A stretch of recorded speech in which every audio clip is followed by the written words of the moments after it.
Hello, I'm Isaac, I'm Cole. I'm O'Brien. and this is the Criterion Coffee Club. We're three coffee addicts that just enjoy watching and making movies. We may not be regarded as leading experts, but we use our shared knowledge and experiences to help us dissect the world of cinema. So grab your favorite cup of coffee and sit back and relax. So, how are we doing today, folks? What do you guys have for to drink? What's your caffeine intake? Today for me, it's been a lot of hot tea, Oh yeah, being a the lot of green. sickens. Yeah, What? yeah, I'm getting over a sickness, This is not so the hot tea club. This a is the lot of green coffee tea, club. a lot of peppermint tea today. Yeah. Oh, trying to get better. I get that 100%. Yes. Yeah, Oh, when coffee you can got a create cold and you got something going irritations. on, coffee does not work. Yeah. No, Yeah. I get it that can make it 100%. worse. Oh, that's no fun. Oh my God. I've had some Bones coffee. I had mixed some Irish cream with Ooh. a brand that is verboten around here. I had 3 scoops of Irish cream to finish off the bag, and then I was like, "Ooh, it's the Christmas blend from Starbucks." And so I added two more. Traitor. Yeah, On the t-shirt, O'Brien drinks Starbucks. We don't drink Starbucks. um How uh about you? How about you, Isaac? oh yeah, I had those El Salvador beans, Cole. I'm still hanging on to every last bean in that bag. They are delicious. They are delicious. They're magically delicious from Atlas Coffee, Atlas Coffee Club Magically or delicious. Atlas Coffee Company. I think it's club. Um. So anyway, who wants to go first? Fact or question? Well, I have the question today, and this is Oh, I got a movie question and a coffee related question. Can you name at least one more uh, our director? I'm working one more time. He's our director for today. Made another Criterion film. Actually, his other film sounds fantastic. Um, but can you name another Criterion film from our director today? Pitfall. What's that? Pitfall. Yes, 100%. Yes. There's a documentary he made that I have seen that I got the documentary first before I made any connection to this film. So, Woman of the Dunes. Oh wow. It's a documentary on the Spanish architect Gaudi. It's a fascinating documentary too. It's almost all silent. It's really interesting. No overarching narrator or anything like that. It's a really interesting documentary.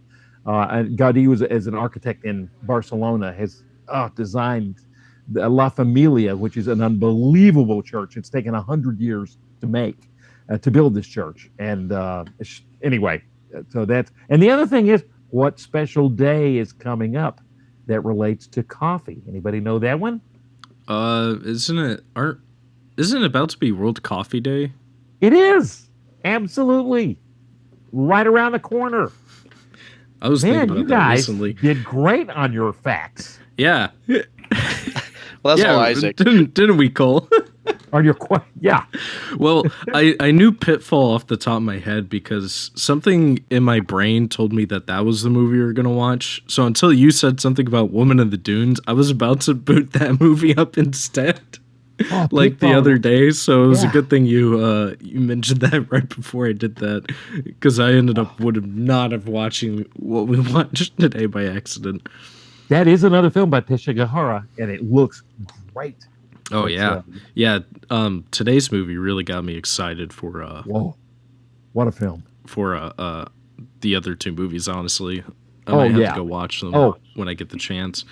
And then, Cole, you got I think, movie Yeah, my fact. a movie fact is an easy one because it has to do with this film, and it's just that Oh, this film is an adaptation of a oh, 1962 novel by hmm.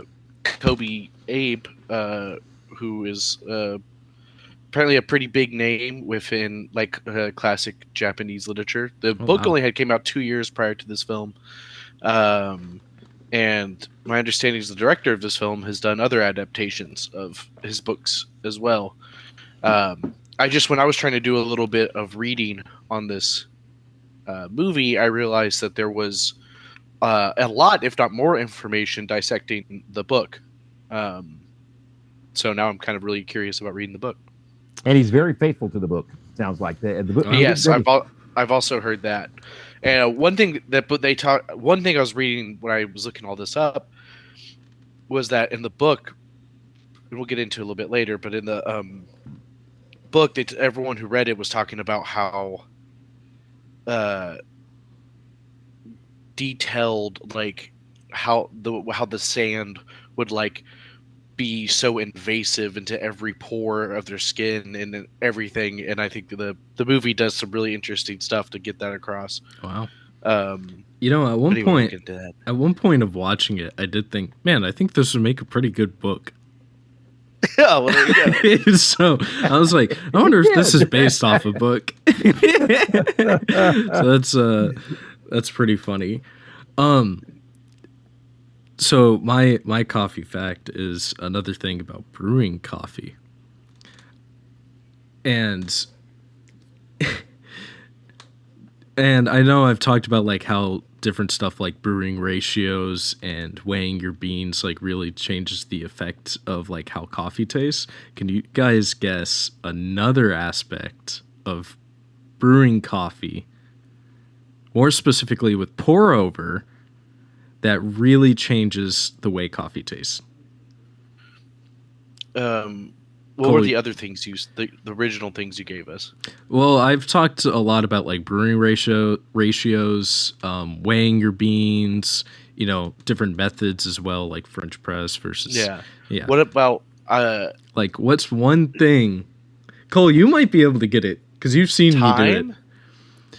That is, but that comes more into like steeping time. That's like one thing, but that's not the answer I'm looking for. That's the right answer, but not the one I'm looking for. You're a teacher, you know all about that. Yeah. Well, oh, he's thinking. Well, time and weight, like when I watched you do it, seemed like really big deals. Oh, there was another this is actually probably the biggest deal. Interesting. Of those two things. You give up? Yeah. It's actually pouring the water. Oh, how you like the shape. How you pour it in general. Every aspect of pouring like the kettle, and even to the extent of the kettle you are using, like a gooseneck kettle gives you more control, and then obviously, electric kettles get really expensive real quick, as most electric devices do. But like pouring it is the biggest deal because it's a chemical reaction. So when you pour the water and it hits the coffee bed, it causes a chain reaction where that water hits the coffee bed and the coffee starts churning, which creates more agitation. So based on the kind of beans you have, you want to control the way you pour your kettle. So like pouring the water slowly will give you a different reaction in the taste, and pouring it faster will give you another reaction. So it ties a lot into weight and time. Like you're like, okay, this is how many beans I have, and this is how long I have to pour my kettle, to pour my water. And even pouring it in a circle. So like decaf, a lot of people do this wrong with like decaf, and they get the quote unquote decaf taste, but there's like so many factors to why that is, which could probably be a coffee fact for another time. But the problem that most people experience is that there's an over extraction because they're trying to brew it like normal coffee, but because caffeine is no longer a soluble within the beans themselves, you have to compensate for that by actually being gentler, like pouring and swirling your kettle around less, and even using shallower like coffee filters to reduce the amount of like agitation coming out of your beans. So there's the way I avoid that really bad decaf taste. I know what you're talking about. Is just to never make decaf coffee. I'm not about that. That's so funny. It's good for like later in the day when I want coffee, but I want to be able to sleep. And just drink more coffee. Even even pouring, like the height that you're actually pouring the kettle at changes. That's wild. Yeah, because when you, depending on how good your kettle is, like the gooseneck on it, if you pour it really high, the water starts breaking up before it hits the bed, which can like really cause a lot of agitation. And that could be what you're going for, but you know, lots of times, especially with decaf, you don't want to do that, so you want to pour closer to the bed where it's like smoother. Yeah, it's just a little bit of a tip of the trade that I'm not a part of. You're a hobbyist. It's true. It's true.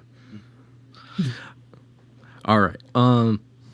Do we just want to get right into it? I feel like there's a lot to unpack here. Yeah, let's do it. Sounds good. What a film. Yeah. Oh, yeah. Just incredible. I mean, from the first shot, the sand, the composition, the granular nature of it. Just it felt gritty. Yeah. Yeah. Absolutely. Every frame felt gritty in a good way. I think it did such a good job early on of making this like coastal dune landscape feel very surreal and confusing. And like I mean that on purpose. There's so many shots of just the dunes and the sands that are kind of done unconventional, and I think it gives you a sense of like claustrophobia and kind of it's a little disorienting. And it's a really, this out of all the movies we've watched, I think this is such an interesting. We just talk about the visual storytelling aspects. I think there's a lot of this movie that would come across even with like zero dialogue. Oh yeah, absolutely. Yeah, and even then, there's not too much dialogue anyway, especially in like the first half-ish of the film. I feel like there was even less dialogue because you see less of the villagers in the first part. Mm-hmm. Right. And you know, when you were talking about like the book and how it described sand and getting everywhere, I think the cinematography does a beautiful job at showing that, because the whole time I was just sitting there like, I don't like sand. It's coarse and rough and irritating, and it gets everywhere. I unfortunately thought about that too, and I was like, man, this is the difference between showing and telling someone something, because we all know what he's saying, but and we all agree.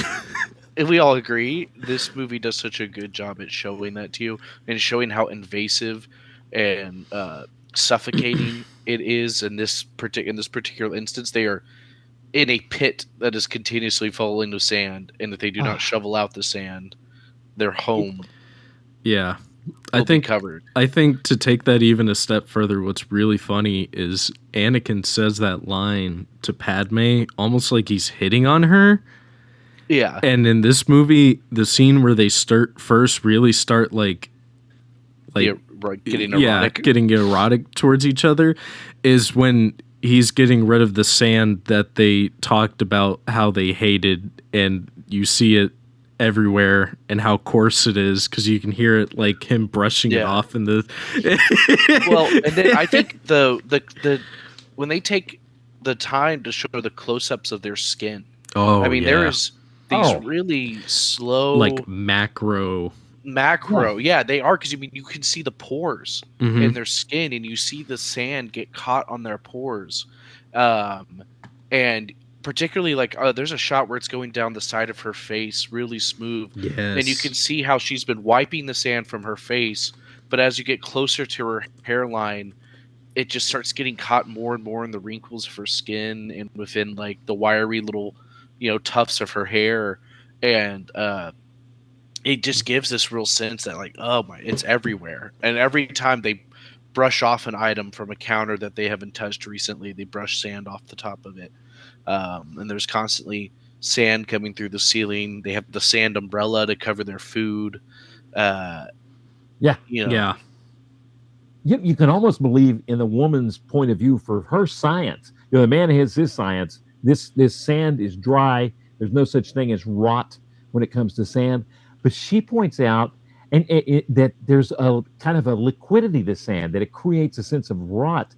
And when you see the tilt kind of pan of the camera on her face, and it may cut to the dunes at that point, but there's such a liquidity to the look of almost everything.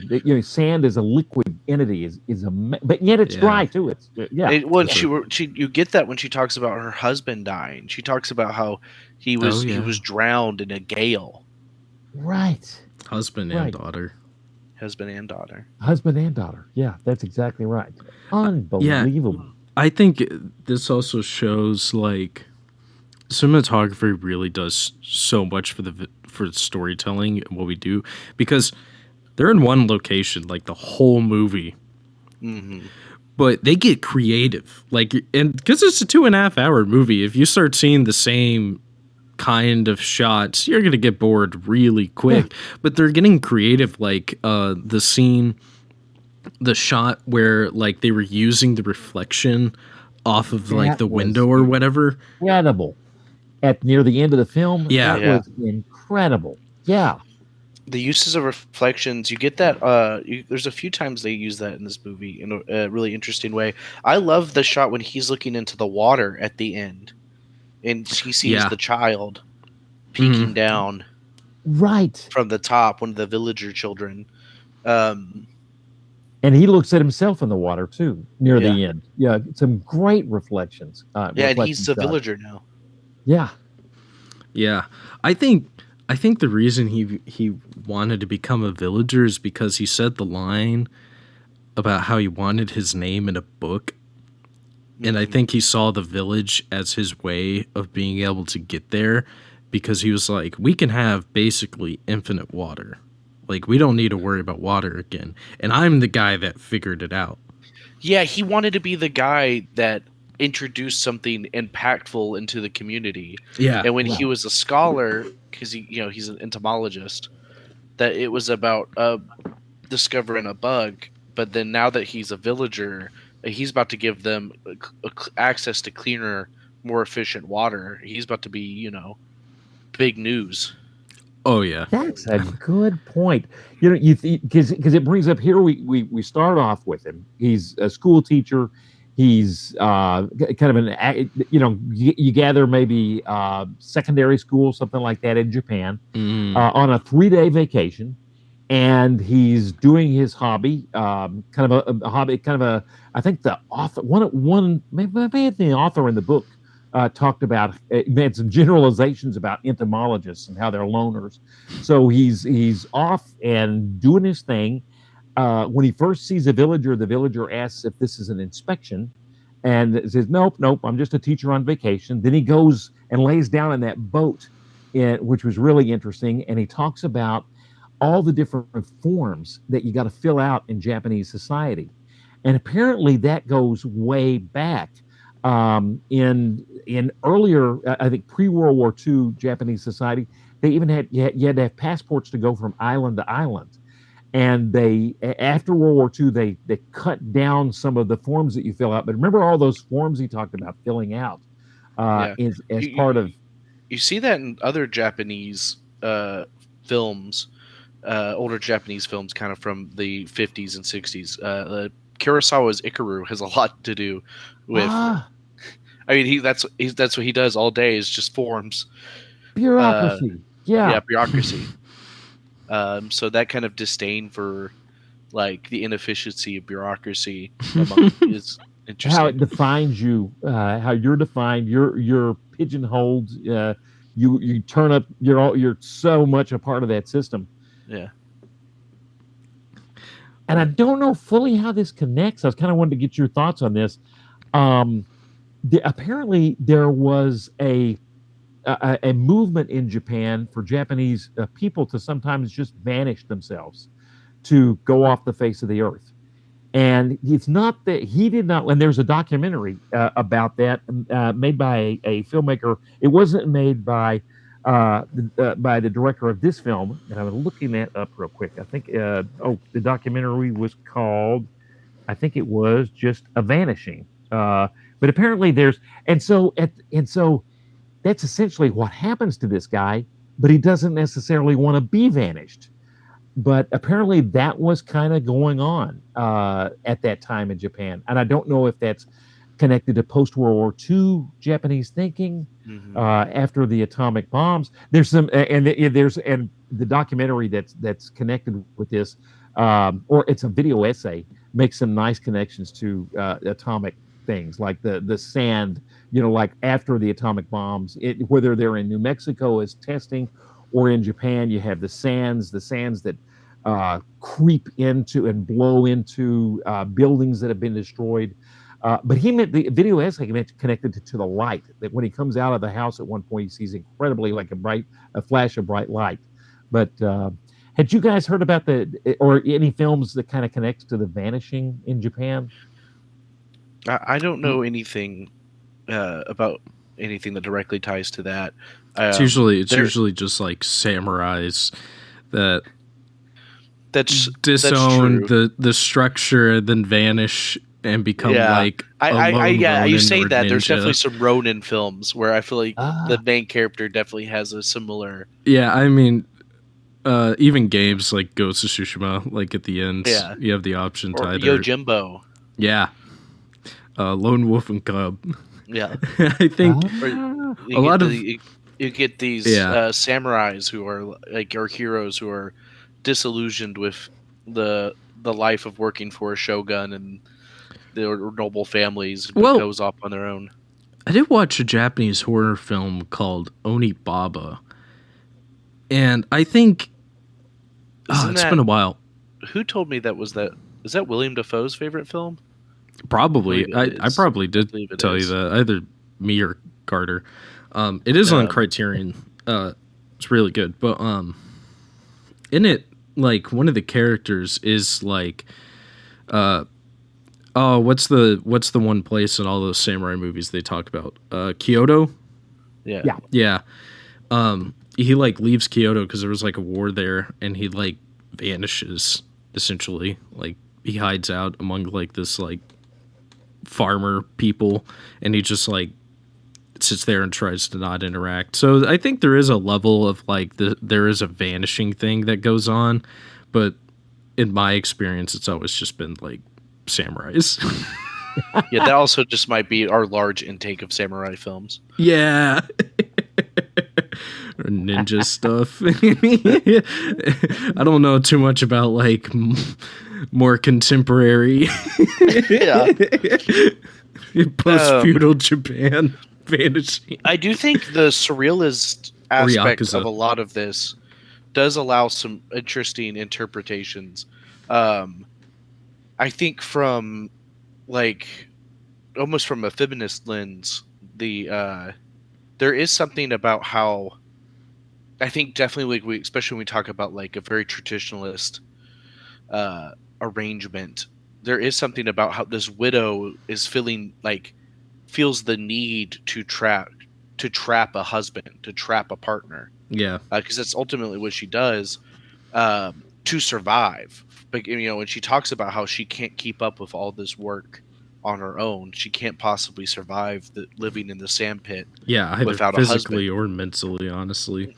Right, and so she, the rigors of her society and what they expect of her are so strict that she has to quite literally trap someone into being her partner to survive. And I think that's one reason. That and probably she's very.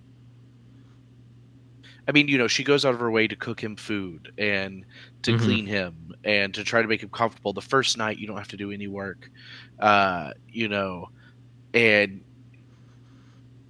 of course he doesn't understand that he's trapped at that point. But first night, what are you talking about? It takes him a while. He had to like tie her up and go, "Oh, there really is no way out of here." Yeah. No, that's a good. Yeah, that's a good point to look at it that way. That's yeah. With the it's just one little aside when you mentioned the first night, and he says, "What are you talking about first?" It's funny. By the end of the film, he's got this completely different concept of time. Yeah. Yeah. I may Yeah. think about getting out later, maybe in another couple of months. Yeah, like you see it in his Yeah. reaction. You see his reaction too when she says no one's coming because it's been 3 months. And you kind of see you're like a subtle reaction from him, like, have I really been here that long? Oh, It's like the COVID effect. Yeah. Right? Like, we got to think COVID happened like 5 years ago, and sometimes you hear that and you're like, oh. But it's because we were all like holed up in like the same building for months on end, days on end, and to us the time dilation in us just changed. Like, we don't have the same concept of time anymore as we did before then, and I think the same thing is happening to him. Like, he doesn't realize that months are passing, because even at the end when he says, I don't need to leave just yet. Right. Maybe tomorrow or the day after. After I show them this awesome pump I have created, and then you see the missing persons report, and it says 7 years missing, right. And then you're like, oh man, that's crazy. But like, I don't even think he's realized he's been gone for 7 years by the time of that report. He probably has thought it's been like 3, because it's all the same to him. I think at that point he's just part of the community. I wonder if she comes back after her miscarriage, and if they start a proper family together. It's interesting that's left open. It's left open. You'd like to hope for that. Yeah. I have a feeling like they were never able to get like a child going, but I think they were able to live together in the end, because he didn't leave, and her biggest fear was that she was just going to wake up and then he was going to be gone again, which, as we know from the end of the film, never happened. He ended up not getting out of there, at least by the time of 7 years. Yeah. Wow. And so, like, they would have just thrown her back into the house the second she was fine. Yeah. If she didn't die from it. But speaking of them just being thrown in there and forced to shovel sand, I do think there's also a very interesting, like, if you interpret some of the themes of this from a classist standpoint, where you have this, even though obviously everyone's incredibly poor in this film, there still is a huge difference between the villagers, like the chief villagers, and then the people who have to live in the pits. You know, Cole, just say Jeff Bezos and the Amazon employees. Well, that is the kind of the vibe, you know. No, I was thinking that when I was watching it in the first 20 minutes, I was like, you know, I don't know if it's because everything that's going on in the world as of the time of this recording, but like I feel like this is a timeless thing where it's literally about like the people that are withholding valuable stuff like water to the people below them to force them to work. Like, hey, you won't work for us? We're gonna see how long you can live without water. Right? And in the great words of the Nestle company, water is not a human right. Those are the people that make what they're Kit Kats. making is substandard. And they all understand they're making substandard materials. Yeah. That with the salt content is a dam could come apart because of the sand that they produce. And they know it's substandard. But on the other hand, yeah, you're right. They're forced to live in the pits. It's not a feeling of the good old collective, like the Hotel du Nord, hotel employees, everybody, even the owner of the hotel feels like we're all in this together. Not at all. Well, we also got to think about the we also got to think about the cultural difference and like the when it comes to work ethic in France versus Japan. right? Yeah. Japan is known to have like one of the most unsustainable work ethics because people just go to work like all day, every day, basically. And then you have France, who riots because the retirement age goes from 65 to 67. Like, it is two very different concepts. Yeah. And There's obviously, a 4-day work week in France, Yeah. and you get the month of August off. Yeah. wait, you get the entire the month country of, just shuts down in August. that's crazy. The and I also do believe while the films are trying to, I think, accomplish different things in the sense that uh, the Hotel du Nord was really trying to just show you a slice of life of the working class in France at the Yeah. time. Well, I think this is trying to use a metaphor to Yeah. illustrate something larger, Yeah. which is, you know, the working class are trapped in a living situation that is impossible for them to escape out of, or nearly impossible unless the class above them is willing to drop down a ladder. Like that is, Yeah. and they are being suffocated by sand, and the only way to not be drowned in the sand is to shovel the sand every day for labor. And he talks about how he feels that his talents are being wasted, and that his ability as a human is being wasted, because what is he doing? He's just shoveling sand to live, Or you're living to shovel Bad sand. or sand. living Not to even shovel sand. not even good And I building think sand. that right there is like, that is the struggle of the blue collar worker. Yeah, and Am I living to dig ditches, or am I digging ditches so I can live? yeah, and I think we can also get some other insight into the Japanese like work culture at that time, because a year before this movie, we had Cole and I were just talking about this movie, sort of. Akira Kurosawa's High and Low, which was very similar in concept to this, where a rich guy businessman who lived on a hill looking over a bunch of people living in the slums, has his kid kidnapped by one of those blue class workers. Yeah. So I wouldn't be surprised if a lot of Japanese movies, especially in the 60s, were about this. Were about this kind of like issue that was going on, this post-war like horrible work ethic where they're up there and we're down here.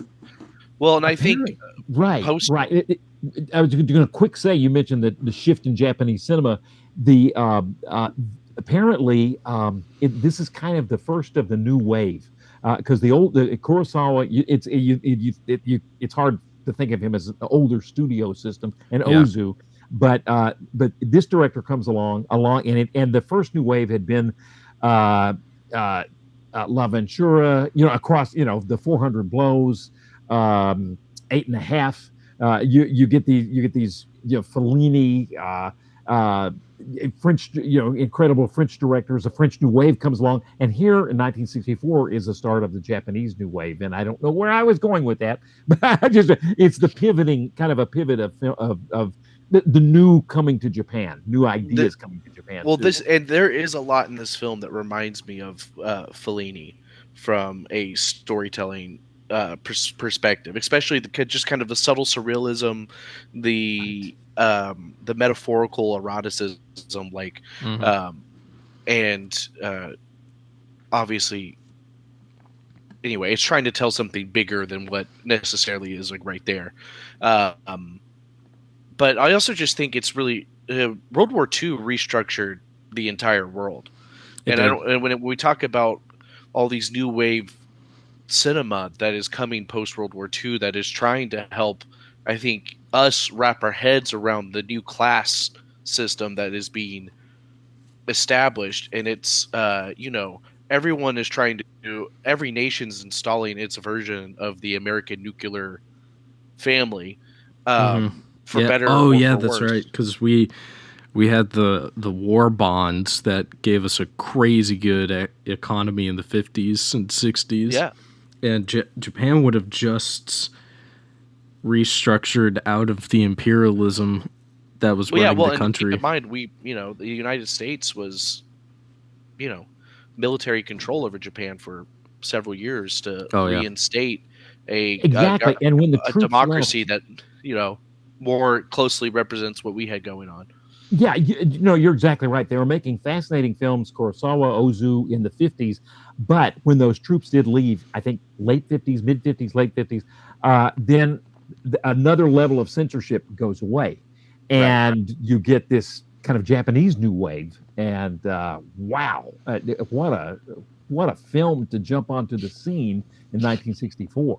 But yeah, Just I'm really curious and ingesting more film from this director, and yeah, I Me think some too. more Japanese film from this time period. I mean, I watch a lot of Japanese films, but I think it's a lot of older films, or a lot of samurai stuff, and a lot of Akira Kurosawa, and then Y- of Yeah, course, like a sucker for kaiju movies. But I've the I think this is like a whole other thing, and I want to go check it out now. I really yeah. really love this movie. I mean, obviously, you guys already know this, but I do love my Japanese cinema. Yeah. I think half that stack you see behind me is Japanese cinema, or really just Asian cinema in general. But I Right. really I find Japanese cinema to be the probably one of the most experimental, because I can watch 4 different J cinemas within the same genre, and they will feel like 4 different movies that barely tie into the same genre, like 4 different Yakuza films, but they all feel very unique, and probably in a couple of cases I can think of off the top of my head, create a larger cultural impact that we see come over to the Yeah, the absolutely. West with our gangster movies and our Western movies and Old West movies, and even sometimes noir movies I really do take think Japanese inspiration. cinema is typically less formulaic, Yeah. um, And which I think is a lot of the draw. I think a big draw of that, or a big reason for that, and this is just a guess. I wouldn't even go as far as say a theory, because I just thought of this. I think a lot of that though has to become how relaxed they are about censorship, to where a movie I'm gonna say Tampopo, for example. A movie like Tampopo, if it were made anywhere else in the world, whether it be Hong Kong or America or Britain, probably wouldn't have any of the sex scenes that they have in the film, or really just any of it whatsoever. But because it released in Japan, it adds a whole nother level of yeah, we're just gonna play around with this because this ties into a larger theme that we have going on. Or Woman in the Dunes probably would have had some level of censorship, where they probably would have been on set, shot the certain very sensual shots, and then the studio system, the prudes that they are, would have been I don't think so. I think the first shot that really is kind of it's him waking up and seeing her nude form Yes. for the first time, Yes. with the sand caked over it, and she just has the thing covering her face, and um, I don't think that shot would have been in the Western adaptation No. of this, 'Cause- at least at that time. And is it like just a minute or so later that you see the sand kind of a dissolve, or a lap dissolve, where you can see the sand over her body, Yeah. from the back, and then his eyes are kind of, it's an interesting composition. Yeah. It really is. Well, and Man. it paints the story, because here he's still not surely aware of what's going on, and she has just begun to kind of lay the trap, right? And I think to him this is something, he's like, oh, this is completely it's like a weird thing where he's like, she's been showing me great hospitality, so I don't want to be rude, but this is something that's uncomfortable for me, but also this might just be normal to the people that live out here. And she does explain later that you don't want to go to sleep a bunch of clothes on, because you'll get a rash, because the sand will Right. irritate you. Plus, I would imagine with how hot it is, how Right. incredibly sweaty they are, All they the time. probably they probably didn't want. They probably didn't want clothes on for that. Yeah. But I do think there is something interesting there, and like it is a very honest depiction, and not a Hollywood depiction of a male gaze, if you know what I mean. Where Yeah. it's like there is still some level of modesty he wants to keep. Like he doesn't want to feel like he's taking advantage of this woman who But he's was an animal on the inside. hospital was to her, but also he can't help but be like, alarmed that this nude woman is now in front of him. And that's where he then puts on his clothes, and he's Mhm. even leaving some money for the for her hospitality. It seems Yeah. like at the beginning, he's wanting to hold on to every type of modernity that he can. He's got his watch. I mean, and it takes him so long to learn. You're never going to get out of there with your camera bag. I mean, as hard as it is to leave a good camera, and that would have been a Japanese camera, a really good. What brand of camera do you think would he have had? I would guess like a Yamashikawa. Yeah, probably that or Fuji. Yeah. So, Yeah. good. Or Nikon. Or maybe like a really early Nikon. Yeah, it did kind of have a little bit of a Nikon body to it. Some of the old So Nikon good. rangefinders. I mean, there's all also that modern stuff. Yeah, and Olympus and is also a Japanese brand. Yeah. Which is As most cameras, Olympus. Like it's not Japanese, it's German. Yeah. It's a little bit of a If it's connection there. Anyway. So yeah, he's hanging on to his modernity, his civility, and then all of that stuff slowly erodes, and he becomes. There's some discussion on how bad you think he becomes. There's different critics that feel he becomes totally awful. Sometimes you could say it's kind of understandable what he's, if you imagine yourself being trapped like that, what would you do? What do you guys think on that? I think there was a level where he genuinely did care for her, because he didn't. I think I don't know how big it would be, but like he didn't always. Whenever he got angry or like went crazed from being stuck in this dune for so long, he never like cabin fever. Yeah, he never like really lashed out at her. Like the only time we really see that is when he's presented with the opportunity of finally being able to see the sea after so long, even if it's for like 10 minutes. Yeah. And they're like, you have to have sex with your old lady right here in front of all of us for our entertainment. Yeah, and then that's like I think that's like the furthest he goes. Oof. And it was awful. You felt terrible for her. It just But he also hesitated, and I think that's really telling, because not everybody in that situation would have hesitated the way he did. Well, I think throughout the film he shows that he exists somewhere.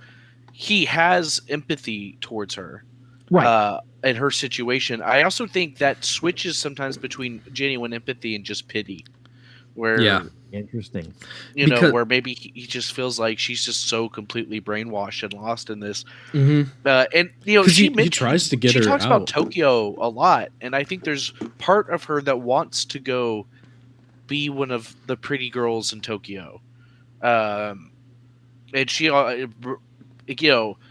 talks multiple times to him about like, do you have a wife in Tokyo? I can't be as pretty as the girls in Tokyo.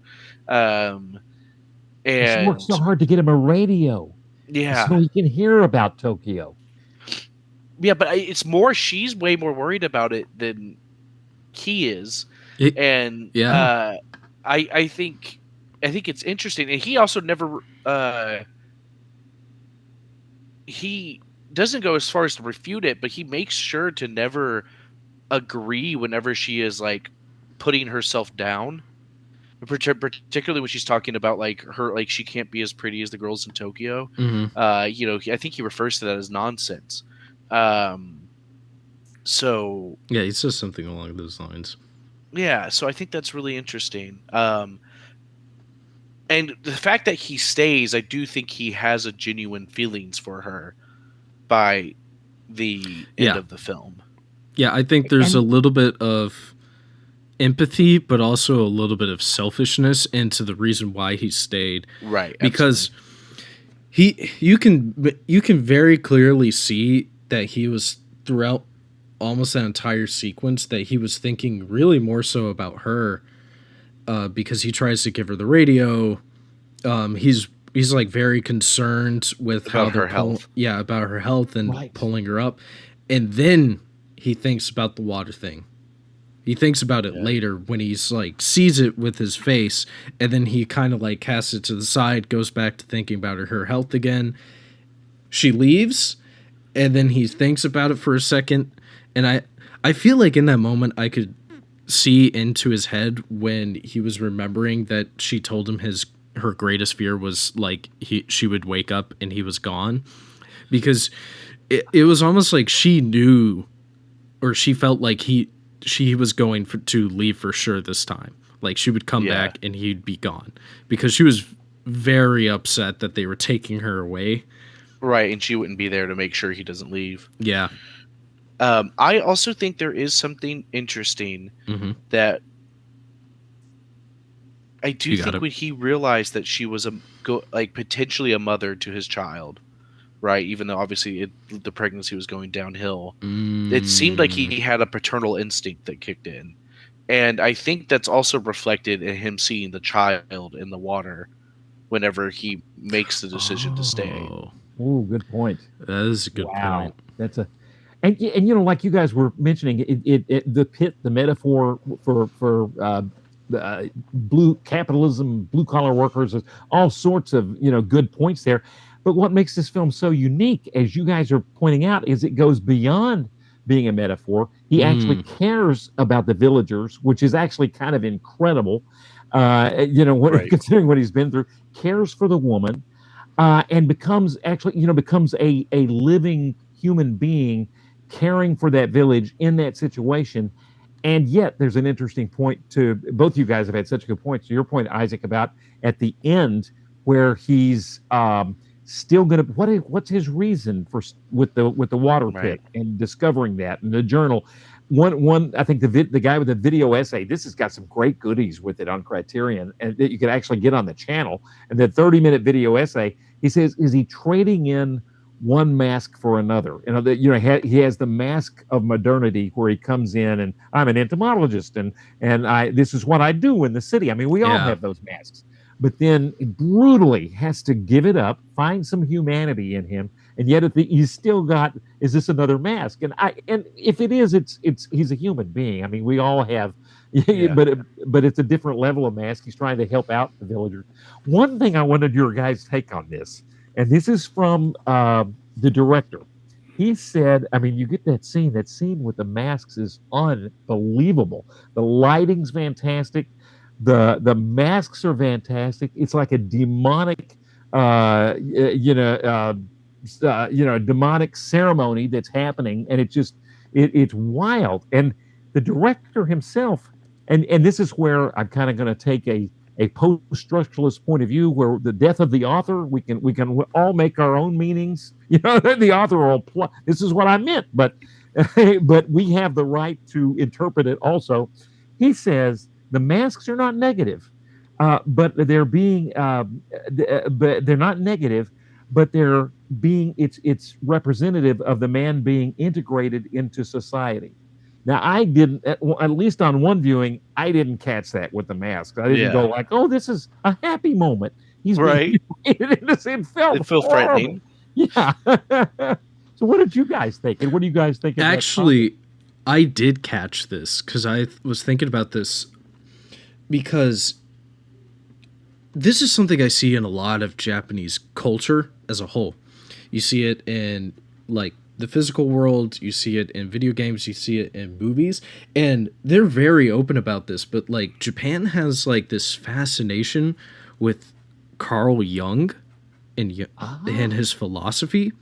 Yeah, or psychology. Oh, Cole right. walked away. He It's a might be. It's his. combination. It's his. Yeah. It's his. It's his cough syrup. He doesn't want us to reveal his true self. But to take it one step further, it's more so about. I did have to look it up because I'm not like well versed in Carl Jung's like psychology and stuff, so I did have to double check like the definition of it.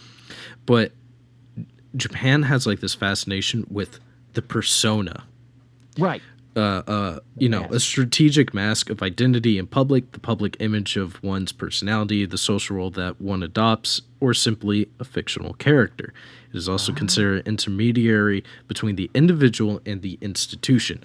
So we see this pretty frequently where like samurai warriors, they would wear masks of like demons, and part of it was to like scare off their like put fear into the heart of their enemy.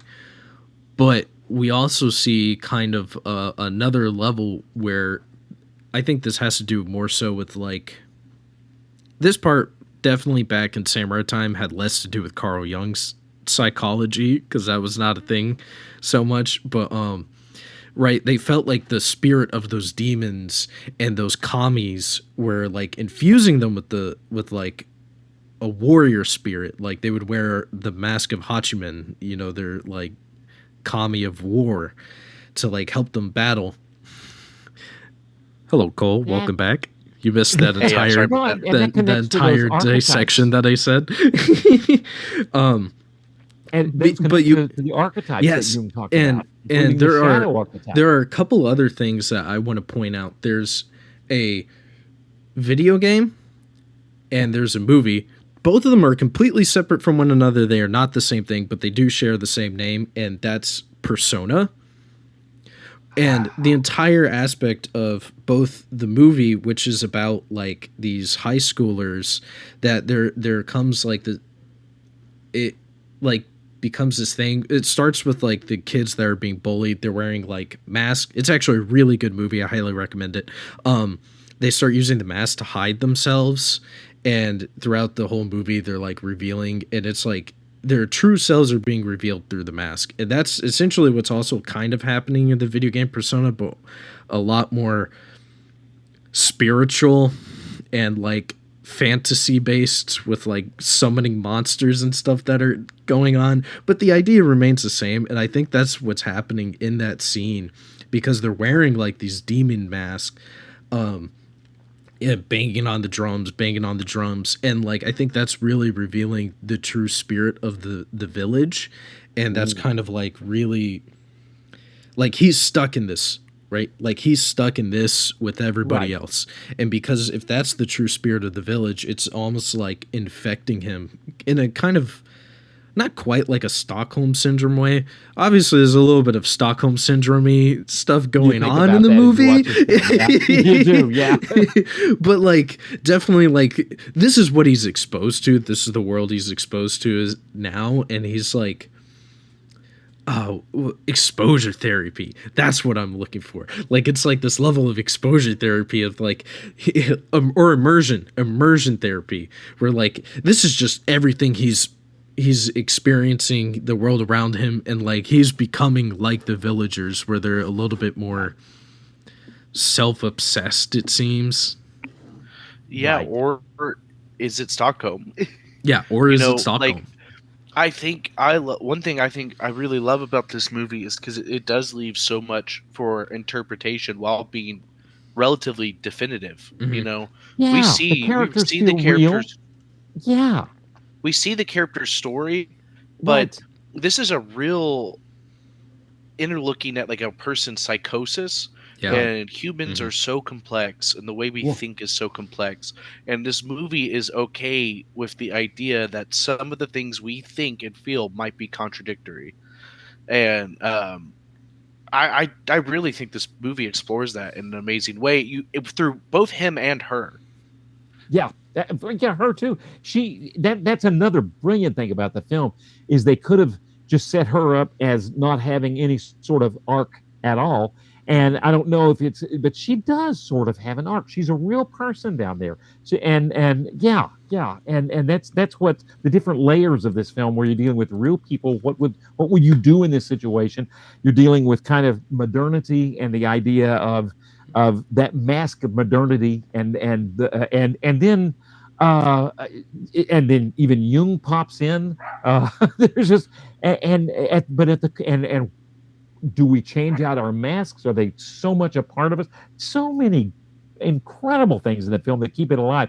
Kind of like 8.5. You could say that 8.5 is symbolic, lots of symbols, but you Yeah. really do care. Yeah, I thought about we talked about drawing the connections to Fleeting. I thought about 8.5 a lot while watching this movie. Right. And I'm now kind of want to do a double feature one night with both of those and try to dissect more what's resonating there. Right. But man, awfully good movie. I'm Oh, just fantastic. it's definitely something I'm going to explore again. One thing it reminded me of and this is one last thing. My last thought was when I was thinking when we had the film theory class, and it looks at the different, cinema as the eye, cinema as the ear, cinema as skin. This is cinema as skin, as touch. Touch, feel, the haptic stuff. I mean, it's there, and the ideas that came up. I reread some of that material. The ideas that come up are, for one thing, it's the idea of it can lead to horror film. Cinema of touch can. The one theorist said that's the three different genres are horror films with that sense of the abject. That's where stuff vomit goop that comes out of us that's betwixt and between, and it kind of reminded me of even bodily fluids in the sand. There's some body horror elements to this at times. Exactly, and then there's the melodrama, the weepy, and of course erotic films are definitely part of cinema as skin. And then the other thing that they came up was like post-colonial type cinema, where an occupied country is trying to rediscover themselves, and a lot of those movies deal a lot with touch, like really the authenticity of our culture, kind of getting into that.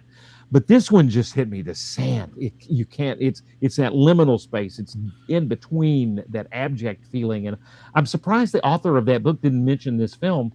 They didn't mention teeth either. That was we kind of looked at it in class. But there was something about this place that you find yourself in where it doesn't feel worldly at some point. Right. We start off in a very physical location, and very quickly we seem like we're more in kind of like this limbo. Right. Good. A liminal space. Absolutely. Yeah. It is really interesting. And it's the camera that is bringing you there. Because everything that's happening with the characters is still so grounded, even if it's, right. But the space that they exist in feels way more, I don't know, mental than anything. Yeah. The director mentioned that he could not, speaking of that space, he said the most slant he could get in making a pit was 30 degrees. Sand will not just stand up like that. Right. But for the film, they made it stand up, where it's really like a pit. And it totally works. It's totally believable. It's terrifying when he's trying to climb out and it's falling down on him, and it's no matter how hard he scrapes and tries to climb his way out of the pit, the sand just keeps coming. And you could see that was going to erupt. You could see his hands are moving in, and then the camera goes above where his hands are, and you can see everything breaking apart. It's not going to work. Apparently, there's great use of montage in this film as well. Oh, God, you're right. Editing. Oh my, yeah. How'd y'all like the music? The music was great. I think we should give that and the movie a bean rating. Oh, okay. Because we can pick apart this movie all day, but we do have... That's true. You're right. It's time for a bean rating. It's time for the bean rating. All right. Who wants to go first? I can go first. Okay. Okay. Honestly, solid 10. Yeah. I can. This is that film. This is a rare one. Solid 10. I'm gonna give it This those is El that film. Salvador beans I had earlier. You know what? Damn it! I'm gonna hold on to every last bean of those as far as long as I can. But my mic. But I think it's a solid 10.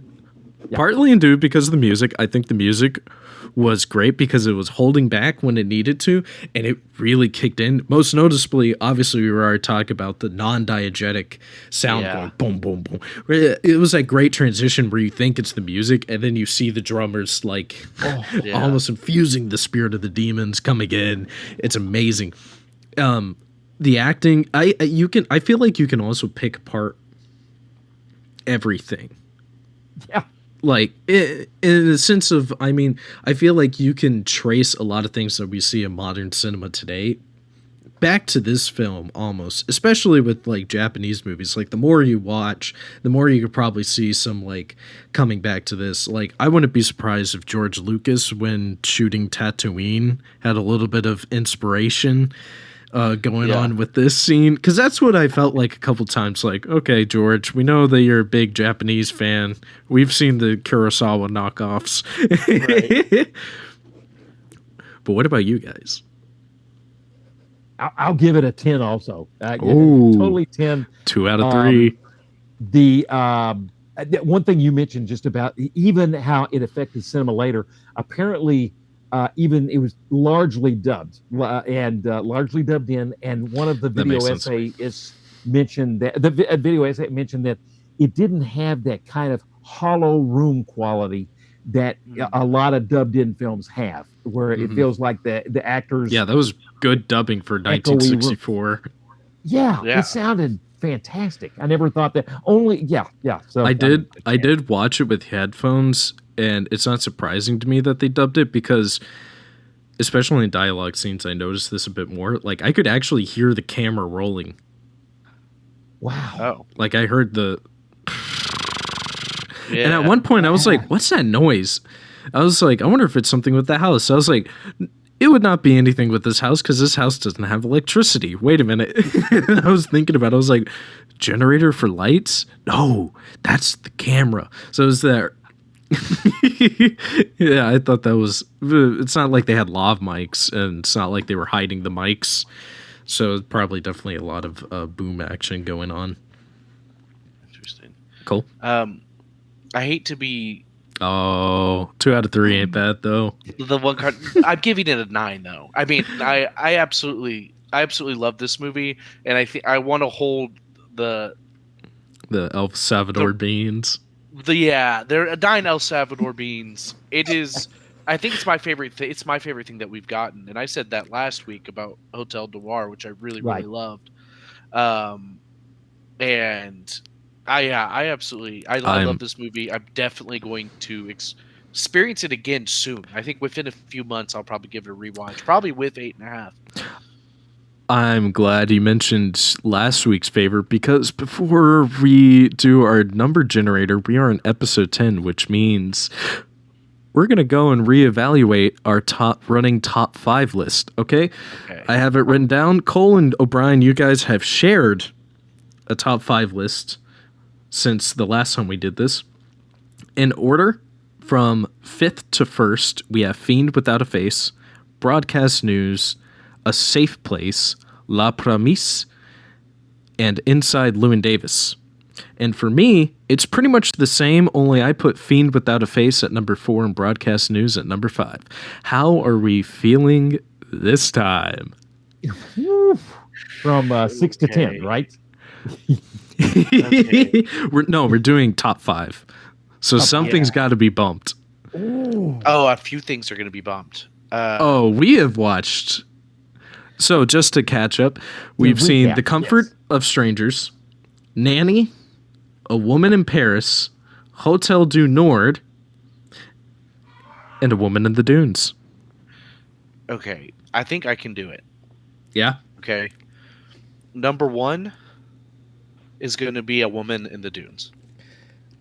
Ooh, nice choice. I think that's the best movie we've seen. I and I want to watch it multiple times. I think there's so much to dissect from it. Then Hotel du Nord, which we watched last week. We're just on a heater right now because those are both fantastic. Then I'm going to go Inside Llewyn Davis. Hold on, I can't keep up. Okay, so you're saying Woman in the Dunes, Yes. and then Hotel du Nord? Yes. Then Inside Llewyn Davis. Okay. Um, After that, you had La Permise, A Safe Place, Broadcast News, and Fiend Without a Face. and then I'm going to do La Promise. Okay. And then I'm going to do A Woman in Paris. Ooh. You know what, Cole? I think I hate to just. I think I'm going to agree with you 100%. I think Oh, that's overall so the funny. second batch of movies have been overall better, and I really liked that first batch of movies. Oh, We had yeah. some- Oh we had yeah, some good picks in there. nothing against them, but yeah, I think you're The last exactly three right. that we watched just were really, really good. Yeah. I mean, and We the went the from Charlie Chaplin Chaplin was to fantastic. Carnet, and then Woman in the Dunes is the best thing we've watched, in my opinion. Oh, Honestly, La obviously, Permise is so good. I gave Yeah. Woman in the Dunes 10 out of 10 for me, so I do have to say A Woman in the Dunes. Yeah. For me, personally. Let's see, after that I had Inside Llewyn Davis. I'm still going to keep Inside Llewyn Davis. There's just something about that movie that's like, I don't want to say magical. I can't think of another synonym, though. I'm not a living source. good. But something So about good. it that is magical to It's me. got that quality to it. Yeah, Yeah. it does. I think I got to give it Hotel du Nord and Really? then La Promise for me. Mhm. Just because I really liked Hotel du Nord, and I think in thinking about, I've thought about it just a little bit more than I have La Promise. Yeah. But La Promise is definitely a movie I'm like, here, you have not seen this movie. You need to watch it. this movie. Absolutely. Yeah, that's definitely a movie for me. After La Promise, I think I'm definitely going to give it to A Woman in Paris because I agree with you. Like, I loved Fiend Without a Face. I'm definitely going to watch that, Yeah. but definitely not going to watch A Safe Place and Broadcast News again. Yeah. If I see A Safe Place again, it's going to be with Carter. Yeah, it's just be like, Carter, I think you'd like this. Shout out Yeah. to Carter. All right. No, yeah. There's just certain movies where I'm like, that's a Carter movie. I'd probably watch that with him. That's one of them. I do the same thing. Sometimes I'm like, yeah, Carter would really like this movie. All right. Which I watch thought about. Fiend I Without thought a about Face him a again. lot That- when him, and honestly, I thought about James. I think a little bit more. I think James, if he hasn't seen The Woman in the Dunes, would really enjoy it. Oh, yeah. Yeah, one day they'll listen to this podcast and hear our recommendations for them, but Right. Oh. One day. one day. So, let's do number generator. Number 214. Ooh. Okay. All That Money Can Buy, a.k.a. The Devil and Daniel Webster. Oh. This is a 1941 black and white film. Jabez Stone is a hard-working farmer trying to make an honest living, but a streak of bad luck tempts him to do the unthinkable, bargain with the devil himself.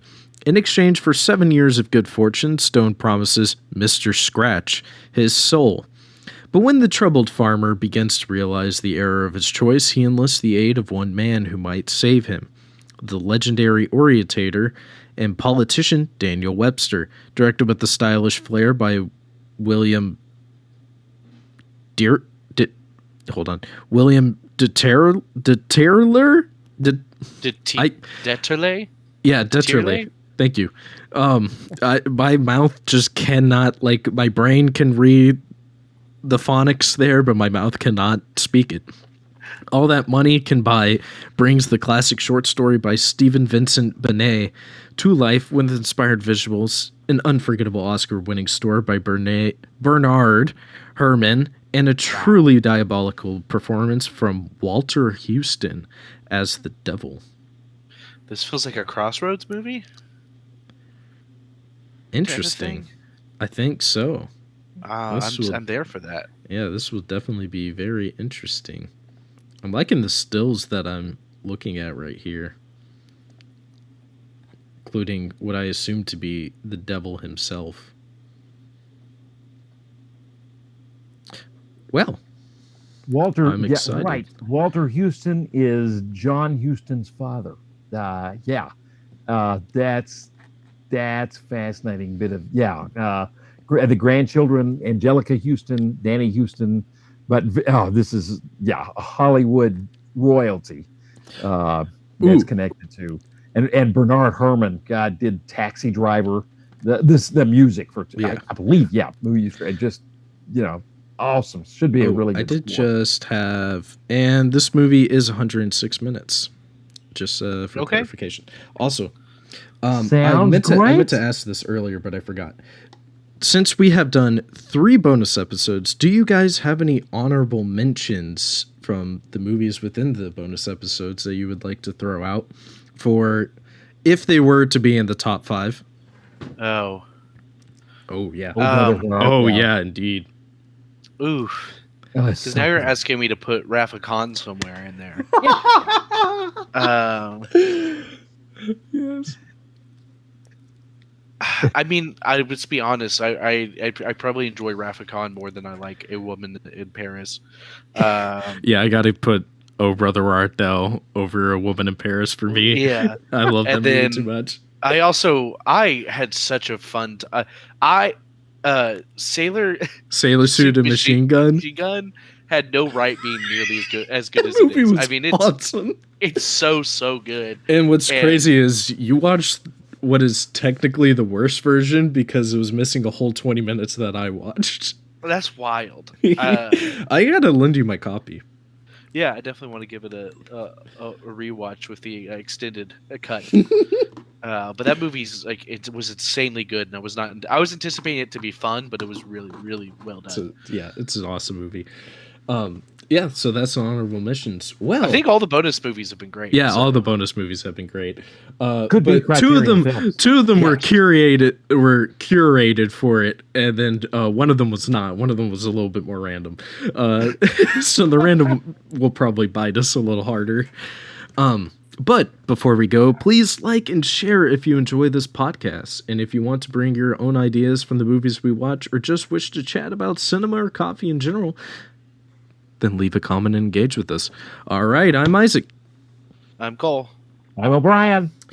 And see you the next Goldblum.